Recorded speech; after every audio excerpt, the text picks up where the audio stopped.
Welcome to the expert interview for customer service. Today we are joined by the corporate caterer himself, Michael Rosman.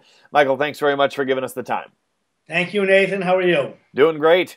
So let's start actually with a fairly bird's eye view here. Can you just kind of explain your philosophy on customer service? You make your customers feel like they are the most important thing that you are dealing with that day.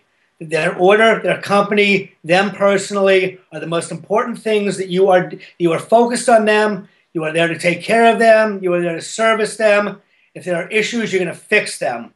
And if you convey that, you're in good shape. Can you give us an idea of what some of the challenges are that a lot of corporate caterers face? Last minute orders, it's inevitable. You can set your policies and say we need 24 hours, we need such amount of hours, but you're going to get calls, especially the more you grow, the busier you are. And you have to accept these as part of the business.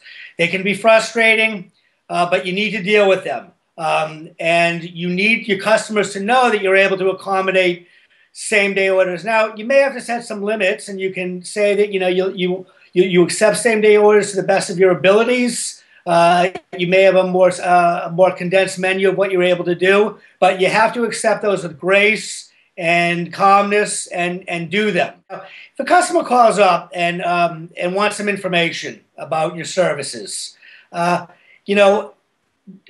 do not say, "Sure, this is our website. Why don't you take a look and call me back?" I do not recommend that. What they're calling and saying is basically, "I am considering giving you some money for your business." That is how you should think about it. You need to stop what you're doing, take the time, and talk to them.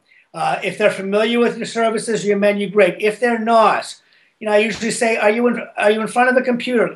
Let's take a look at the website together and go through some of the menu options. And then you can start talking to them, getting some information. What type of event is it? When is it for? How many people? I think it's always good to find out if there is a budget that folks are working within. Let them know we have different menu options we can put together within the budget that you have. There's a lot of nuances. I think that if someone calls and they want information and they're calling around, don't let them go until you get a name, a first and last name, and a phone number and email address. Sometimes you may just want to call them up. You hit them on the right day, the right time. They haven't booked it yet. A follow-up may be all you need. So there's a lot of little things like that along the way that can make a difference at the end of the year about how much business you're booking.